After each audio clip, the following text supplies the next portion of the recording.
Specialized language used by some people often works off of presumptions and assumptions and biases we have, so we read things into it.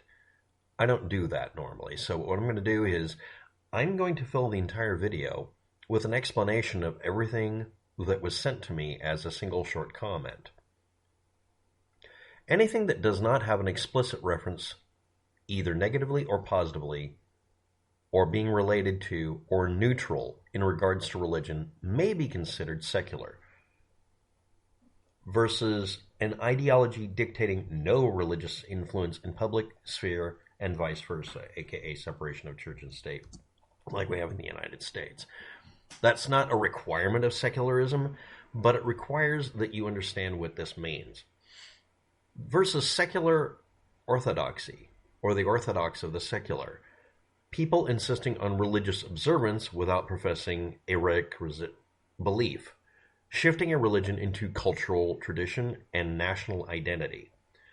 That last part, secular orthodoxy, is almost exclusively associated with one group of people on the planet. In fact, just typing in secular orthodoxy is considered a dog whistle. But it does refer to a group of people who were based on the name of their religion being confused with the name of the group or subculture, or some would call a race, which is not the right word. This is a common problem and or solution, depending on how you look at it. Turning your religion into its culture is kind of a reversal of what really happens. Many people apply a religious status to simply their culture. Viking culture isn't referred to as Viking religion, mostly because there's not many people involved in Viking religion, if you want to call it that. But culture and religion are very often connected. Making it to where it's not done in the way we commonly misuse the word religion, or correctly do, where it has to do with really a political motivation, gets turned on its head when it becomes literally the politics of the polity, I think that's the correct wording, of the body politic, to simply adopt the, going through the motions of having Christmas, but not actually being Christian, and making it part of national holidays. It essentially deflates religion, which is one of the reasons that a religion demanding it be part of our secular society effectively removed its ability to influence anything. It just became an excuse to sell shit and have, I think it's called Black Friday or whatever, or Cyber Monday or whatever. But again, this is a dog whistle for a particular group of people. Whether you realize it or not, it's a dog whistle against them as well. Don't ever forget, pine tree flag, or appeal to heaven or appeal to God for protection, provision, and justice, and or to live by principles of our convictions, not to others or to a government's approval. Invoked, usually, or only, or traditionally, or for its origin story, by people or any one individual under the exercise of power by those without any right to do such exercise of power. We are deprived of the right to appeal on earth, so we call it appeal to heaven, and this usually results in massive change done by might versus right. Versus appeal to nature or truth or fact, the secularized version, for protection, provision, and justice, or to live by the principles of our convictions, not to others or the government's approval, invoked if the people and or any one is under the exercise of power by those who without the right to do so. We are deprived of the right of appeal. Period. So we exercise it based on appeal to truth, fact, or reality in nature, which is what is invoked in the legal system. And when, not if, a legal system has become corrupt enough that it ignores that, we dismantle it and rebuild it in our own interests, we the people. Deciding that this has to be an appeal to heaven or God by using a pine tree flag, by the way, you might want to look at the flag for the state of Oregon, and several other states, ignores the secularization of this happening in society, it seems. We decided that yes, we have a government of, by, and for the people, when traditionally all governments were done by might versus right, or by invoking a power of a god. I find it ironic that a group of people would look at a society that they just left that invoked all power by claiming the Almighty King was deigned to do so by God, and then invoke God again to try to fight back. Aren't you going to learn your lesson that that's not how it should work? Appeal to nature, truth, fact, or whatever. In academia, many journals and much of academia require that you submit, or at least mention, as a publishing author, or a person even for, turning in a paper, a declaration or disclosure, or state any conflicting or competing biases, interests, and affiliations. A conflict of interest must be stated. I have a bias of being primarily an atheist, and then I have to qualify that because atheist is too vague. I have to state that I'm anti-religious organization, but not anti-religion, these sort of things. Now, this is seen sometimes as a person prefacing things to try to have a superior point of view, because in many ways it is. If you state up front, I have biases, and I'm going to tell you that they're going to inform my opinions, and maybe color my ability to look up things and provide citations and might interfere with me, and you should be aware of them and note them, and you're allowed to bring them up because I'm going to bring them up first. This has the effect of dismantling anyone simply saying, oh, you're just an atheist, that's why you don't like Model T Fords. Which doesn't make sense, but that actually happened once. No, I'm not kidding.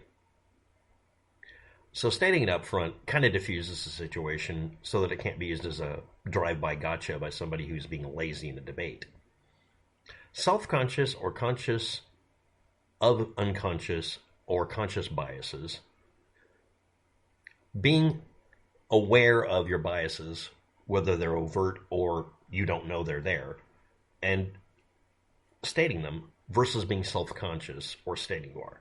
Evaluating the assumptions you hold, examining your beliefs, paying attention to your thoughts, versus a claim by some that you're doing or an implication that you're doing an insincere or exaggerated attempt to show other people that you're not an evil person, or have an unassailable position, hence a virtue signal epithet, or a vice signal where you proudly proclaim your biases and flaunt them.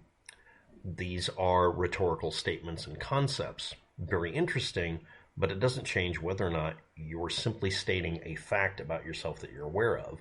Or, in my case, I actually base most of my assertions about my biases by acknowledging that people have claimed that I have them, and I simply don't question them. A person claiming that me being an atheist affects whether or not I can properly evaluate the energy efficiency of a Model T Ford, I'll put that in there as an absolute slap-in-the-face joke because it's one of the dumbest goddamn arguments I've ever heard of. I mean, really, what the fuck are you talking about? But I did that. It's like acknowledging the bias that I'm an atheist. Now let's talk about compression ratios. Well, you're just virtue signaling. You're ignoring that I'm bringing up a completely just engineering-based argument about an engine. This was many, many channels ago, many moons ago. I get mooned a lot by YouTube. Next. If a monarchy be ruled by an individual and a hereditary or heraldry, I can't pronounce the word because it's so convoluted, rule by birthright and rule by best qualified citizen, comparatively, chosen through careful process of selection by vote, be called aristocracy, which derives from Greek aristocrats, a small privileged class handed the strength of the government based on being qualified, and in virtually all cases either elected by a representative body or represented by mass vote or mob rule. That's actually the origin story for aristocrat and aristocracy. It was a positive statement because it was based on people being declared part of the group of people that had fit the bill for qualification as a perfunctory thing, and then elected. This meant that Fauci gets to decide whether you're right or wrong about shit because he has a shit ton of experience in it, not Donald Trump, who told you to shine a light down your throat. No, I'm not making that up. That's really legitimately what the guy said. Okay. I still don't think Fauci is totally qualified in some ways, but a fuck ton better than the alternative, which was people were demanding that the President of the United States, an elected official, make medical decisions for 300 million people.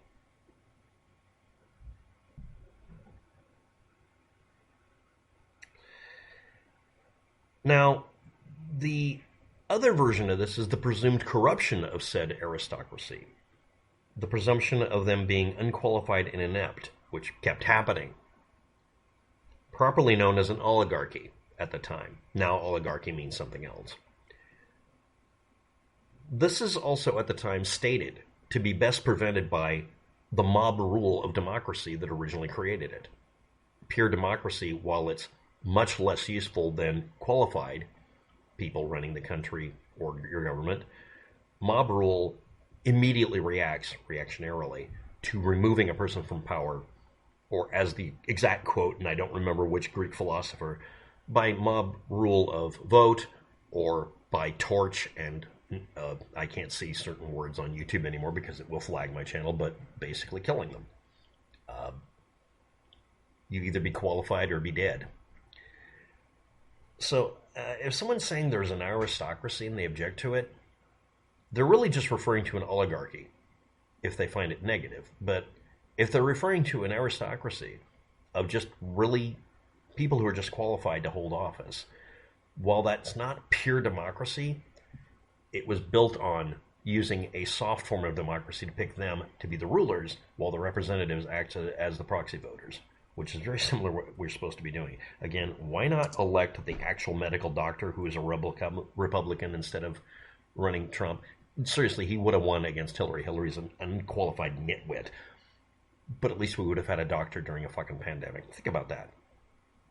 And yeah, that's a Democrat telling you should have voted for a Republican. Anyway, America, where the new genius, talent, and or skill of education and of the scholar is a natural aristocracy that need not withstand or even be bothered by a conventional and or permanent nobility based on royal or patrician descent by position of, or if not by nature or strength, whose members monopolize the high places of society as a royal or patrician or patrons, plebeian clients in literature, or this immovable aristocracy